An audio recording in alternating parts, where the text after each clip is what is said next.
The fluorescent lights hummed overhead in the armory's sterile silence, casting harsh shadows across rows of M4 carbines hanging like sleeping sentinels. Lieutenant Kira, Echo, Voss moved with practiced efficiency, her calloused hands checking each weapon's condition before securing it in place. The metallic clicks echoed through the concrete chamber, a rhythmic percussion that had become as familiar as her own heartbeat over the past 18 months of garrison duty.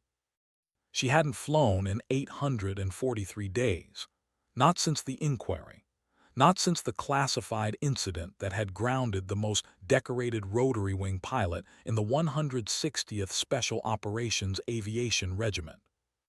The official record listed her as administratively reassigned pending review, but everyone knew the truth whispered in mess halls and briefing rooms. Echo Voss was radioactive, untouchable, a reminder of what happened when missions went sideways and politics demanded a scapegoat. The armory door's pneumatic hiss interrupted her thoughts.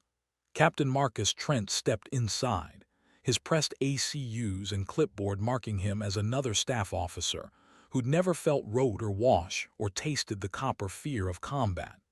His eyes swept the room with bureaucratic efficiency until they fixed on the name tape above her left breast pocket. "Lieutenant Voss," he began, his voice carrying that particular tone of administrative authority that made seasoned warriors roll their eyes. "I need you to—" The words died in his throat. His clipboard clattered to the concrete floor, the sound sharp and final in the enclosed space. She turned, eyebrow raised at the interruption. Trent stood frozen, his face drained of color as he stared at the small fabric patch barely visible beneath her name tape. Most soldiers wore morale patches, unit insignia, or deployment markers. Hers was different, a simple black square with silver crosshairs and a single word embroidered in thread so dark it seemed to absorb light itself. "Crosswind," Trent whispered, the word carrying weight that seemed to press against the armory's walls. The temperature in the room seemed to drop 10 degrees. Kira's hand moved instinctively to her sidearm, muscle memory from 1,000 tactical situations flooding back like ice water in her veins. She recognized that look in Trent's eyes, the same expression she'd seen on enemy combatants the moment they realized they were outmatched, outgunned, and out of time. "Where did you get that call sign?" Trent's voice cracked slightly, his composure completely shattered. Kira set down the rifle she'd been inspecting, her movements deliberate and controlled. Something was happening here, something that went far beyond routine armory maintenance. The patch on her uniform, a relic from a mission that officially never existed, had just changed everything. "Sir," she said carefully, "I think you already know." Outside, the first emergency klaxons began to wail, their urgent cadence cutting through the Georgia afternoon like a blade through silk. Whatever Trent had come here for, it wasn't paperwork. And whatever mission was about to unfold, Echo Voss, call sign Crosswind, was apparently still very much in the game. The base erupted into controlled chaos as personnel streamed from buildings toward predetermined rally points. Through the armory's single window, Kira could see black SUVs with government plates racing toward the flight line, their emergency lights painting abstract patterns across the tarmac. The familiar weight of impending deployment settled over her shoulders like an old flight jacket. Captain Trent retrieved his clipboard with shaking hands, his earlier bureaucratic confidence replaced by something approaching reverence. "Ma'am," he corrected himself, the subtle shift in address carrying enormous implications. "We have a situation developing in the Horn of Africa. Classified level is compartmentalized above my clearance, but the tasking order specifically requests, no, demands, the pilot with call sign Crosswind." She studied his face, reading the micro-expressions that revealed more than his words. Fear, certainly, but also hope tinged with desperation. Whatever was happening required someone with her particular skill set, someone who'd already proven capable of the impossible under circumstances that would break lesser pilots. "How long since the request came down?" she asked, already calculating flight time to various staging areas across the African continent. 14 minutes ago, the SecDef's office flagged it Priority Alpha. They're spinning up a task force as we speak. Trent paused, struggling with classified information he couldn't quite share. Ma'am, the officer who signed the deployment order. He was there, in Mogadishu, during Operation Gothic Serpent. The reference hit her like a physical blow. Gothic Serpent, the mission that had earned her the Crosswind call sign and simultaneously destroyed her career. The night when everything went wrong and somehow, impossibly, went right. The mission that existed in classified files accessible only to those who'd been there, who'd seen what she could do when the stakes couldn't possibly be higher. Her hands moved automatically to her gear bag, the same beaten canvas satchel that had accompanied her through 3 deployments and countless training exercises. Inside, wrapped in oiled cloth, lay her flight helmet with its distinctive crosshair pattern, untouched for 843 days but maintained with religious precision. "What's the target package?" she asked, slipping into the professional vernacular that felt like coming home after a long exile. "Unknown, above my clearance level, but they're requesting immediate deployment with full tactical loadout." Trent's voice carried undertones of barely controlled excitement. "Ma'am, whatever this is, it's big enough to pull you out of administrative limbo." Through the window, she watched a C-130 Hercules taxi into position, its massive propellers churning the humid Georgian air. The aircraft's unmarked tail suggested Special Operations Command involvement, possibly even task force involvement. Her pulse quickened despite her efforts to maintain professional composure. The armory's intercom crackled to life. "Lieutenant Voss, report to Building 1247 immediately. Priority Alpha tasking." The voice belonged to someone she didn't recognize, but the authority was unmistakable. She shouldered her gear bag and headed for the door, pausing only to look back at Captain Trent. "Sir, whatever you think you know about Gothic Serpent, about what happened that night, you're probably right to be scared." The klaxons continued their urgent symphony as she stepped into the blazing afternoon heat, her boots striking concrete with renewed purpose. Building 1247 squatted like a concrete bunker at the edge of the flight line, its windowless facade offering no clues about the classified activities conducted within. Kira had walked past it hundreds of times during her administrative exile, never imagining she'd ever set foot inside. The armed guards flanking the entrance examined her credentials with professional thoroughness before waving her through. Inside, the atmosphere crackled with the familiar tension of mission planning. Banks of encrypted communications equipment lined the walls, their screens displaying satellite imagery, weather data, and tactical overlays that painted a picture of global crisis management. Officers in various uniforms, Army, Air Force, Navy, and some without any national identification, clustered around map tables covered with photographs and intelligence summaries. A colonel she didn't recognize looked up from a classified briefing folder. "Lieutenant Voss, I'm Colonel Harrison, Special Operations Command." His handshake was firm, his eyes carrying the weight of someone who'd made life-and-death decisions in the world's darkest corners.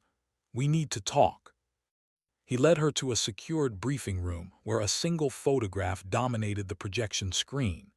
Aerial reconnaissance of a compound somewhere in East Africa, surrounded by technical vehicles and armed personnel. The image quality suggested it had been taken within the last few hours. 12 hours ago, American diplomats and aid workers were taken hostage in Somalia, Harrison began without preamble. The group responsible calls itself Al-Shabaab al-Mujahideen, a splinter faction with Iranian backing and access to advanced weapons systems. He paused, studying her reaction. "They're demanding the release of specific prisoners from Guantanamo Bay and threatening to execute hostages if their demands aren't met." Kira absorbed the information with practiced calm, her mind automatically calculating variables. Terrain, weather, available assets, potential extraction routes. It was a complex tactical problem, but nothing that seemed to require her specific involvement. Sir, with respect, this sounds like a job for DEVGRU or Delta Force. I'm not sure why. Because of this, Harrison interrupted, clicking to the next slide. The screen filled with intercepted radio communications, translated from Arabic. Her breath caught in her throat as she read the highlighted passage. The Americans will send their pilots, but they will not send the one who flies like death itself. They will not risk another Crosswind. The enemy knew who she was. More importantly, they feared her enough to specifically mention her by call sign in their tactical planning. In the ruthless calculus of asymmetric warfare, that fear represented a strategic advantage that could mean the difference between mission success and catastrophic failure. "Sir," she said quietly, "what exactly are you asking me to do?"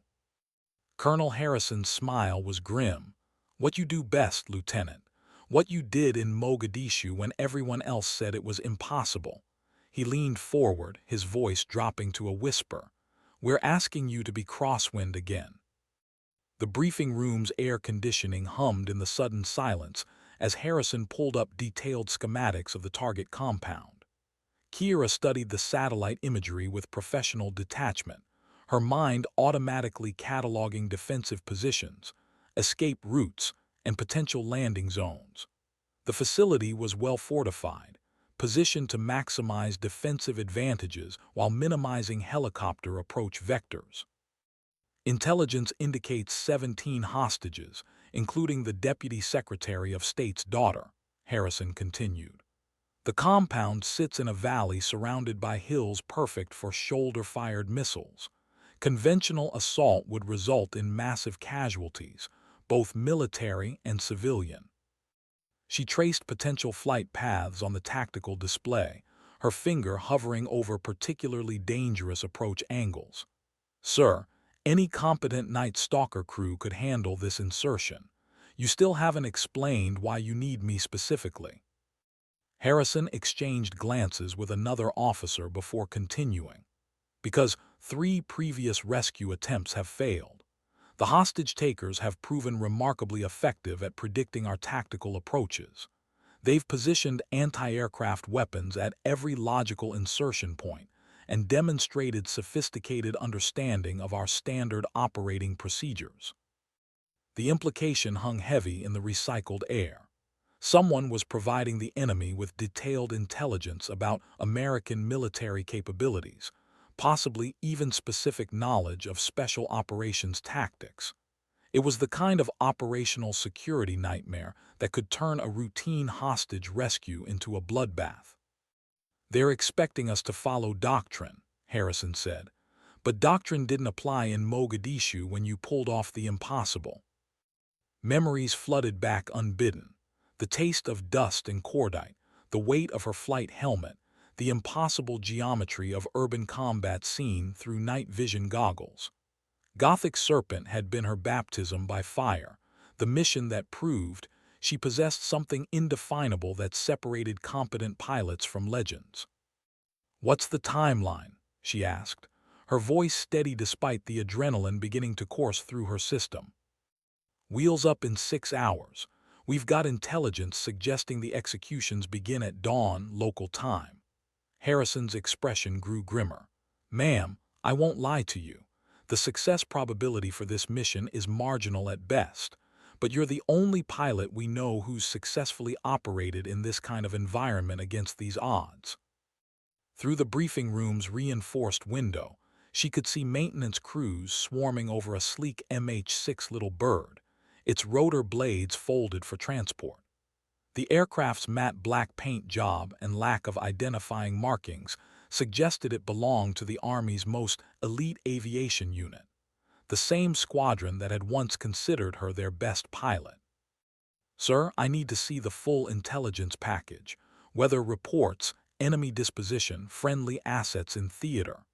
She was already shifting into mission planning mode, the administrative doldrums of the past months falling away like shed skin. "And I need to know who's backing this operation. If we're going dark, I want to understand the political implications." Harrison nodded approvingly. "That's exactly why we need you, Lieutenant. You understand that successful missions require more than just flying skills." The next 4 hours blurred together in a haze of classified briefings, equipment checks, and tactical planning. Kira found herself working alongside intelligence analysts, weapons specialists, and communications technicians, all veterans of the most dangerous missions conducted in the world's most dangerous places. The familiar rhythm of pre-mission preparation felt like coming home after a long, unwanted vacation. Her flight helmet sat on the briefing table like a talisman, its distinctive crosshair design drawing curious glances from personnel who'd only heard whispered stories about the pilot who'd earned that particular call sign. The weight of their expectations pressed against her shoulders, but for the first time in months, the pressure felt right. As the sun began its descent toward the Georgia horizon, painting the sky in shades of amber and gold, Lieutenant Kira, Crosswind, Voss prepared to discover whether legends could be resurrected, and whether the pilot who'd once defied impossible odds could do so again when everything, and everyone, depended on it. The hangar's cavernous interior echoed with the methodical sounds of pre-flight preparation as Kira approached her aircraft. The MH-6 Little Bird crouched on the polished concrete like a mechanical predator, its sleek fuselage reflecting the overhead lights in abstract patterns. 2 decades of aviation technology were packed into the compact airframe. Advanced avionics, defensive countermeasures, and weapons systems that could deliver precision violence with surgical accuracy. Chief Warrant Officer Jake "Wrench" Kowalski looked up from the engine compartment, his weathered face breaking into a grin that seemed to illuminate the entire hangar. "Well, I'll be damned," he said, wiping greasy hands on a shop rag. "They told me Crosswind was coming back, but I figured it was just another administrative rumor." She'd flown with Wrench during her first deployment, back when she was still proving herself among pilots who measured competence in combat hours and successful extractions. His presence here suggested this mission carried the kind of importance that warranted the very best maintenance personnel. "How's she looking, Wrench?" Kira asked, running her hand along the aircraft's composite skin. The surface felt warm despite the air conditioning, as if the machine itself was eager to return to its natural element. "Like she was built specifically for you," he replied, his tone carrying undertones of professional pride. "New engine modifications, upgraded countermeasure suite, and some toys from the research and development folks that I'm not supposed to talk about." He lowered his voice conspiratorially. "Let's just say if someone points a stinger at you, this bird has options your old ride never had." The implication was both reassuring and sobering. Advanced defensive systems meant someone expected serious opposition, the kind of sophisticated threats that could turn experienced pilots into smoking craters if they made a single tactical error. "Flight time to target?" she asked, already calculating fuel consumption and mission duration in her head. 4 hours, 37 minutes with the route Colonel Harrison's people plotted, but knowing you, you'll probably find a more interesting way to get there. Wrench's grin suggested he remembered some of her more unconventional tactical approaches. The hangar's personnel entry door opened with a metallic clang, admitting a figure in full combat gear. Master Sergeant Alina Ghost, Ramirez moved with the fluid grace of someone who'd spent years perfecting the art of remaining invisible in hostile territory.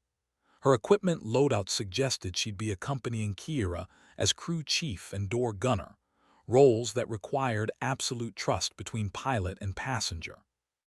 "Ma'am," Ghost said, offering a crisp salute that somehow managed to convey both military courtesy and genuine respect. "I've been briefed on the mission parameters. It's an honor to fly with you." Kira studied the young NCO's face, reading the micro-expressions that revealed character under pressure. Ghost's reputation preceded her: 3 deployments, 2 Bronze Stars, and a Distinguished Flying Cross earned during a particularly harrowing extraction in Afghanistan. More importantly, her personnel file indicated she'd specifically requested assignment to this mission, despite its obvious dangers. "Have you read the intelligence summary?" Kira asked, wanting to ensure Ghost understood exactly what they were volunteering for. "Yes, ma'am. 17 hostages, fortified compound, sophisticated air defenses." Ghost's voice remained steady, but her eyes carried the weight of someone who'd calculated the odds and chosen to proceed anyway. "Ma'am, if I may ask, is it true what they say about Mogadishu?" The question hung in the recycled air between them, carrying implications that went far beyond simple curiosity. Everyone in Special Operations had heard fragments of the story, classified details leaked in mess halls and briefing rooms, whispered accounts of the pilot who'd somehow succeeded when success seemed mathematically impossible. "Some of it," Kira replied carefully, "the parts that matter." Ghost nodded, apparently satisfied with the non-answer. In their world, operational security trumped curiosity, and successful missions required personnel who could operate effectively with incomplete information. Colonel Harrison appeared at the hangar entrance, flanked by intelligence officers carrying sealed briefing folders. His expression suggested new developments, possibly complications that could affect mission planning or execution. The group approached with the purposeful stride of people bearing important news. "Lieutenant, we've received updated intelligence," Harrison announced without preamble. "The situation has deteriorated faster than anticipated." The words carried ominous implications for a mission already balanced on the razor's edge of possibility. "Sir," Kira prompted, preparing herself for whatever complications the intelligence community had discovered in the past few hours. Harrison nodded toward one of his intelligence officers, a thin man whose pale complexion suggested he spent most of his time in underground briefing rooms analyzing satellite imagery and intercepted communications. "Show her," Harrison ordered. The intelligence officer opened his folder, revealing photographs that made Kira's blood run cold. The images showed the hostage compound from a different angle, clearly displaying weapon systems that hadn't appeared in the earlier reconnaissance. Shoulder-fired missiles, heavy machine guns, and what appeared to be radar-guided anti-aircraft artillery, far more sophisticated defenses than their initial intelligence had indicated. "This imagery was taken 6 hours ago," the intelligence officer explained. "The hostage-takers have been reinforcing their position since the failed rescue attempts. They're expecting us." Worse than expecting them, the enemy was prepared for exactly the kind of operation Special Operations Forces excelled at conducting. The tactical problem had just evolved from difficult to potentially impossible, requiring the kind of creative solutions that separated competent pilots from legends. "Ma'am," Ghost said quietly, studying the photographs over Kira's shoulder, "how exactly did you handle Mogadishu when the odds were this bad?" Kira looked up from the intelligence imagery, her mind already beginning to formulate an approach that would have horrified conventional tacticians. "By refusing to do what anyone expected," she replied, her voice carrying quiet confidence that seemed to fill the hangar's vast space. "Including our own people." The intelligence imagery told a story of escalating desperation and tactical sophistication that suggested this mission would test every skill she developed over 2 decades of military aviation. The hostage-takers had learned from previous American operations, adapting their defensive posture to counter traditional special operations tactics. "Sir, I need to understand the political constraints," she said, turning to face Colonel Harrison. "Are we operating under rules of engagement that limit our tactical options?" Harrison's expression grew grim. "The Deputy Secretary of State has personally authorized any action necessary to recover his daughter alive. Political considerations are secondary to mission success." He paused, weighing his next words carefully. "Ma'am, you have what amounts to carte blanche on tactical decisions." The implication was both liberating and terrifying. Unlimited tactical authority meant she could pursue approaches that conventional commanders might consider too risky, but it also meant complete responsibility for whatever consequences resulted from her decisions. "What about extraction?" Ghost asked. Her professional expertise focused on the practical challenges of getting everyone out alive once the shooting started. "Fast rope teams are standing by at a forward operating base 90 minutes away," the intelligence officer replied. "But terrain analysis suggests conventional extraction might not be feasible given the defensive improvements." Kira studied the topographical maps, noting elevation changes and natural obstacles that would complicate any rescue operation. The compound sat in a natural bowl surrounded by hills perfect for crossfire, a tactical nightmare that would challenge even the most experienced assault teams. "Time to target," she asked, already mentally rehearsing the complex choreography required to successfully penetrate such heavily defended airspace. 3 hours, 42 minutes until you reach the release point," Harrison replied. "After that, tactical timing is at your discretion." She nodded, understanding that the mission's success would depend on split-second decisions made under conditions of extreme stress and mortal danger. The kind of decisions that separated adequate military personnel from legends whispered about in secure briefing rooms. Chief Kowalski approached with her flight helmet, the distinctive crosshair pattern seeming to pulse under the hangar's fluorescent lights. "Ma'am, she's ready when you are," he said, his voice carrying quiet pride in the machine he'd prepared for combat. Kira accepted the helmet, feeling its familiar weight settle into her hands like a sacred artifact.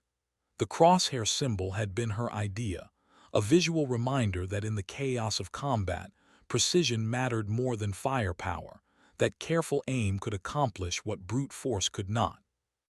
"Ghost, final equipment check," she ordered, slipping into the command voice that had once coordinated complex operations across multiple aircraft and ground units.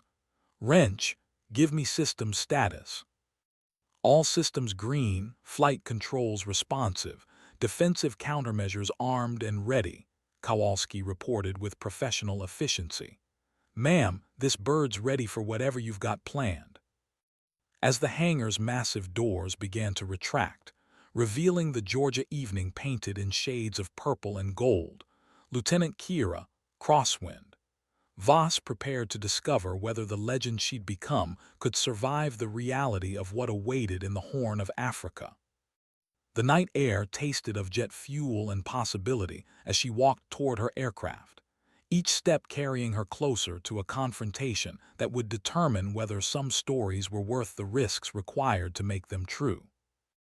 The MH-6 Little Bird lifted off into the Georgia twilight with the whisper-quiet efficiency that had made it the preferred aircraft for the military's most sensitive operations. Kira felt the familiar rush of adrenaline as the helicopter's skids left the ground, the sensation of controlled flight returning to her nervous system like muscle memory, awakening after a long sleep.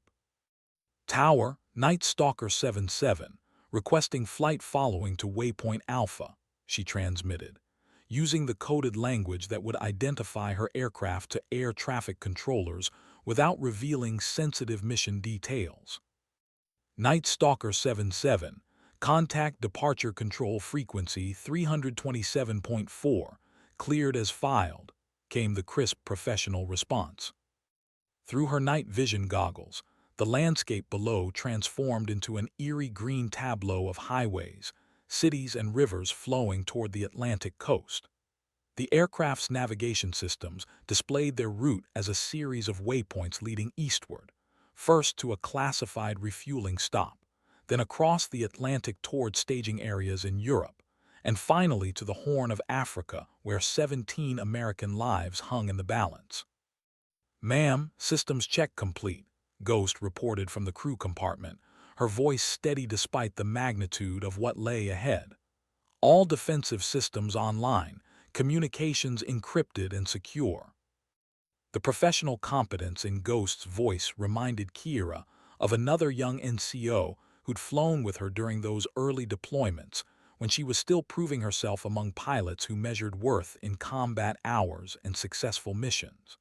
Some partnerships transcended rank and regulation, becoming the kind of trust that made impossible missions merely difficult. "Time to first refueling stop," Kira asked, monitoring fuel consumption and flight parameters with the methodical precision that had kept her alive through 2 decades of military aviation. 2 hours, 17 minutes at current airspeed, Ghost replied, consulting the mission timeline on her tactical display. "Weather reports show clear conditions over the Atlantic, but we're looking at possible sandstorms in the target area." Natural weather would add another variable to an already complex tactical equation. Sandstorms could provide concealment for their approach, but they could also ground aircraft and complicate extraction operations. In the unforgiving mathematics of special operations, environmental factors often determined mission success or failure. The aircraft's communication system crackled with encrypted traffic from other elements of their task force. Intelligence updates, weather reports, and coordination between various agencies involved in the operation. The volume of radio chatter suggested this mission had attracted attention from the highest levels of government. "Ghost, what's your assessment of the intelligence package?"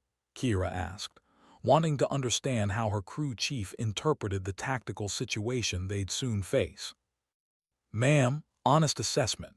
The hostage-takers know more about our capabilities than they should," Ghost replied, her voice carrying undertones of professional concern. "Either they've got inside intelligence or they've studied our previous operations extensively enough to predict our tactical approaches." The observation aligned with Kira's own analysis of the situation. Successful asymmetric warfare required intimate knowledge of enemy capabilities and doctrine, knowledge that suggested either sophisticated intelligence gathering or assistance from someone familiar with American military operations. "Which means we need to do something they haven't studied," Kira said, her mind already beginning to formulate approaches that would confound traditional tactical analysis. "Ma'am, if you don't mind me asking, what exactly did you do in Mogadishu that they still talk about?" Ghost's question carried genuine curiosity mixed with professional respect. Kira considered how to answer without violating operational security or revealing classified details that could compromise future missions. The events of that night existed in a gray area between official recognition and deliberately obscured history. "I stopped trying to be the pilot they expected me to be," she said finally, "and started being the pilot the situation required." Through the cockpit's armored glass, she could see the lights of commercial aircraft following their assigned routes across the evening sky, a reminder of the civilian world that continued its routine existence while she and her crew prepared for a mission that might not allow them to return home. The aircraft's navigation system chimed softly, indicating they were approaching the first waypoint on their journey toward whatever awaited in the Horn of Africa. Behind them, the lights of the Georgia coast faded into the darkness, and ahead lay the vast expanse of the Atlantic Ocean and questions about whether legends could survive the reality of modern warfare. "Ma'am," Ghost said quietly, "whatever happens out there, it's an honor to fly with Crosswind." The words carried weight that seemed to fill the aircraft's small cabin, a reminder that reputations created expectations and expectations could become burdens that crushed the people who carried them. The Atlantic Ocean stretched endlessly beneath them, its surface painted silver by moonlight filtering through scattered clouds. Kira adjusted the aircraft's heading slightly to compensate for winds aloft, her hands moving across the controls with practiced precision, while her mind remained focused on the tactical challenges that awaited them thousands of miles away. 7-7, this is Overlord, came a new voice on the encrypted frequency, someone with command authority speaking from a secure location that could have been anywhere in the world. Updated intelligence indicates possible schedule acceleration. Hostage takers may be planning to begin executions earlier than anticipated. The transmission sent ice through Kira's veins. Accelerated timelines meant reduced planning time, increased risk, and tactical decisions made under extreme pressure. The kind of conditions that separated competent military personnel from those whose legends survived in classified files. Overlord 77 copies, she replied, her voice betraying none of the concern churning in her stomach. Request updated time-on-target requirements. Stand by for updated mission parameters, Overlord responded, and the frequency fell silent except for the steady hum of encrypted carrier waves. Ghost leaned forward in her crew position, studying tactical displays that showed their position relative to the coast of Africa still hours away. Ma'am, if they're moving up the timeline, it's going to compress our approach window significantly. The observation carried implications that went beyond simple scheduling concerns. Compressed timelines meant less opportunity for tactical adjustments, reduced margins for error, and mission success that might depend on decisions made in fractions of seconds under conditions of extreme stress. Ghost, in your professional opinion, what's the most likely reason for schedule acceleration? Kira asked, wanting to understand how her crew chief's combat experience interpreted the developing situation. Either they're getting pressure from higher authority, or they've detected our mission preparation, Ghost replied grimly. Ma'am, sophisticated opponents don't change execution timelines without significant cause.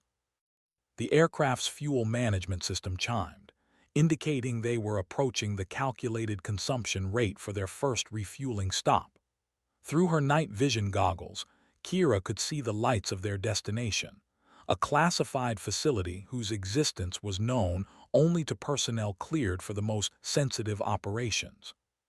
77, cleared for approach runway 08, contact ground control frequency 251.7 after landing, came the transmission from an air traffic controller, whose casual professionalism suggested this kind of clandestine refueling operation was routine. As the MH-6 descended toward the darkened airfield, Kira found herself thinking about the 17 people whose lives depended on decisions she would make in the next few hours.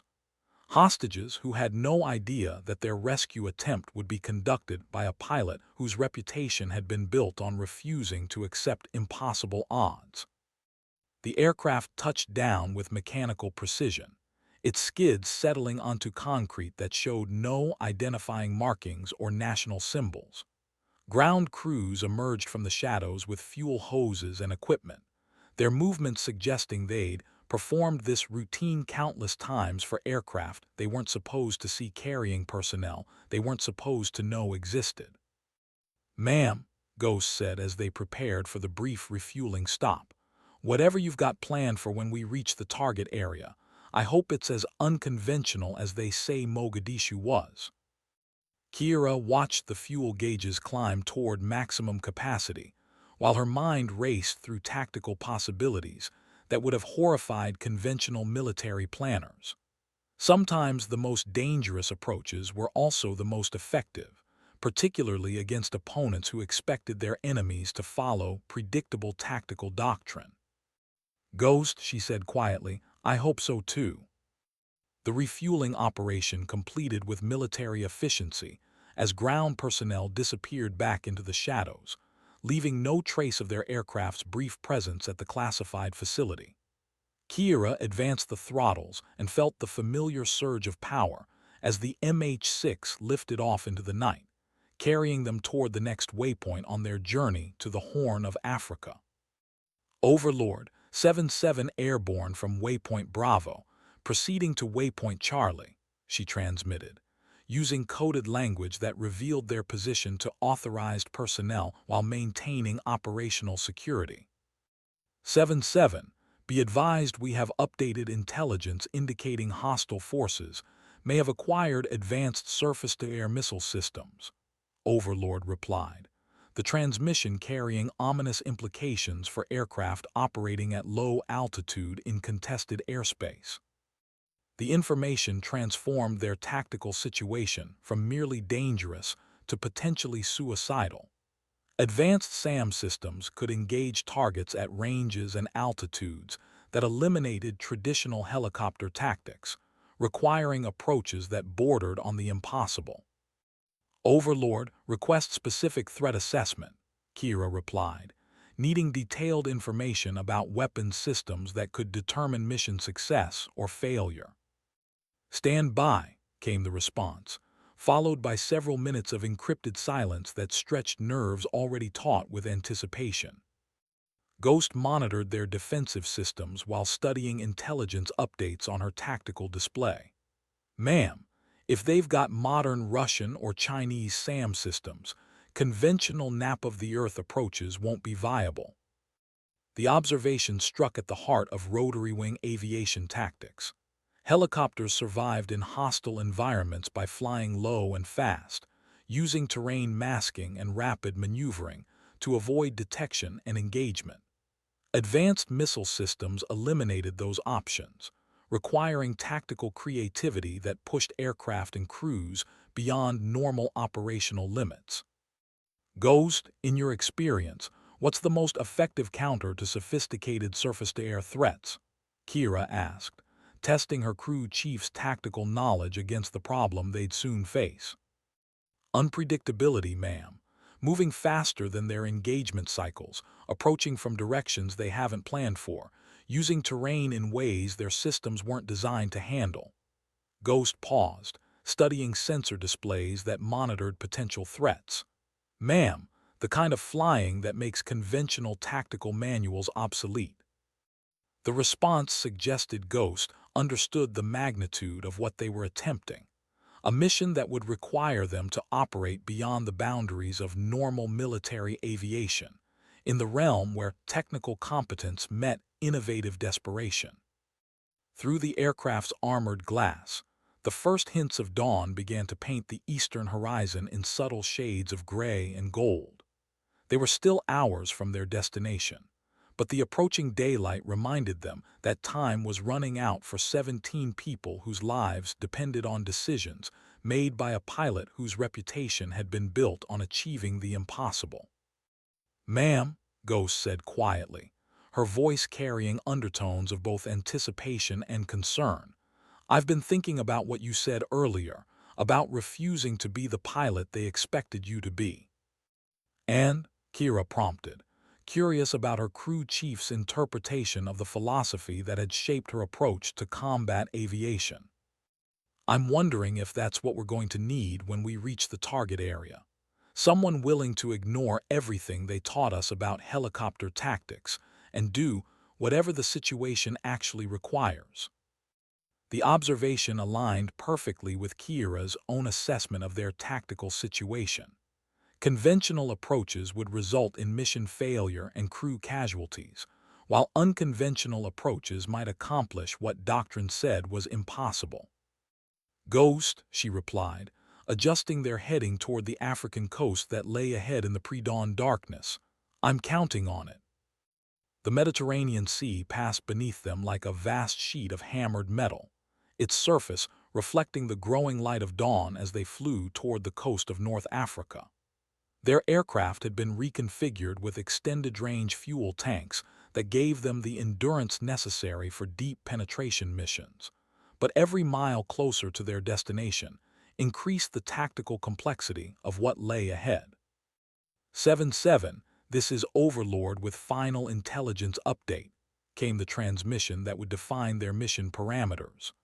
Hostage location confirmed, defensive posture unchanged, but we're now showing mobile SAM systems in the target area. Mobile missile systems represented the worst possible development for helicopter operations. Unlike fixed installations that could be avoided or suppressed, mobile launchers could reposition rapidly and engage targets from unexpected directions, eliminating the predictable defensive patterns that allowed tactical planning. Overlord 77 copies mobile SAMs, Kira replied, her mind already calculating the implications for their approach route. Request estimated threat engagement envelope. Stand by for data link transmission, Overlord responded, and Ghost's tactical display filled with updated threat assessments that painted a picture of layered defensive systems designed to destroy any aircraft attempting to penetrate the target area. The intelligence data showed a sophisticated defensive network that would challenge even the most advanced military aircraft. Shoulder-fired missiles at close,